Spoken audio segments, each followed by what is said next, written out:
Hello everyone, मैं हूं कहकशां और आज की वीडियो में हम लोग जानेंगे कि ज्वालामुखी का जो उद्भेदन होता है, वोल्केनो जो होता है, जब उसका उद्भेदन होता है तो उससे कई प्रकार के पदार्थ बाहर आते हैं। कुछ पदार्थ जो चिपचिपी या तरल अवस्था में होते हैं, कुछ पदार्थ ऐसे होते हैं जो धूल या राख के कणों के जैसे होते हैं, कुछ चट्टानें बाहर आती हैं जिनका आकार छोटा होता है, कुछ चट्टानें जिनका आकार काफ़ी बड़ा होता है। तो ये सब पदार्थ जो ज्वालामुखी के उद्भेदन से बाहर आते हैं उनको किस किस नाम से जाना जाता है, क्योंकि यहाँ से कॉम्पिटिटिव एग्जाम में क्वेश्चंस बनते हैं। तो आइए देखते हैं कि ज्वालामुखी के उद्भेदन से संबंधित पदार्थों के नाम क्या क्या हैं। तो सबसे पहले देखेंगे जो पदार्थ बाहर आता है वो है पायरोक्लास्ट।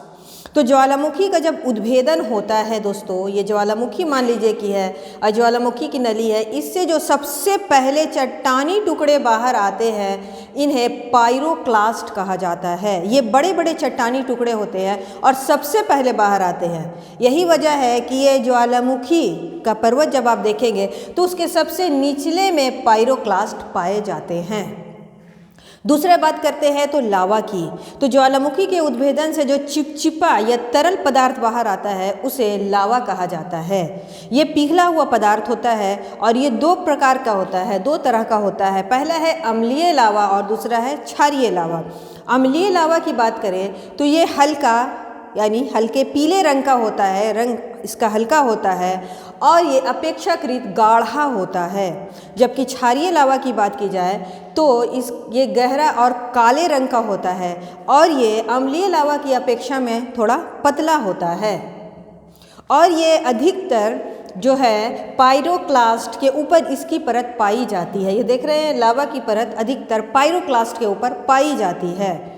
नेक्स्ट है हमारा धूल या राख। तो चट्टानों के अति महीन कण, बिल्कुल पाउडर की तरह बने हुए कण जब बाहर आते हैं तो उन्हें धूल या राख कहा जाता है। और ये कण भी कभी कभी ज्वालामुखी से पहले बाहर आते हैं, इसीलिए ये पर्वत के पद में यानी फुट हिल्स में इनका निक्षेपण पाया जाता है। नीचे में पर्वत के पदीय भाग में पाए जाते हैं।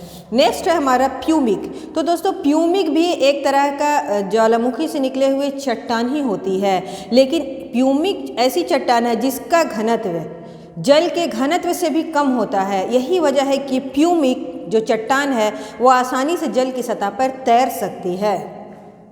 अब नेक्स्ट देखते हैं हमारा लैपिली। लैपिली वो चट्टानी टुकड़े होते हैं जिनका आकार मटर के दाने या अखरोट के समान होता है, उसे लैपिली कहा जाता है। और लास्ट है हमारा ज्वालामुखी बम। ज्वालामुखी बम चट्टानी टुकड़े को कहते हैं जो ज्वालामुखी उद्भेदन से बाहर आते हैं और जिनका आकार जो है क्या होता है, जिनका व्यास कुछ सेंटीमीटर से लेकर कई मीटर या कई फीट तक होता है, तो वो ज्वालामुखी बम कह के पुकारे जाते हैं। तो आज के लिए इतना ही दोस्तों, मिलते हैं फिर नेक्स्ट वीडियो में। तब तक के लिए thank you and take care.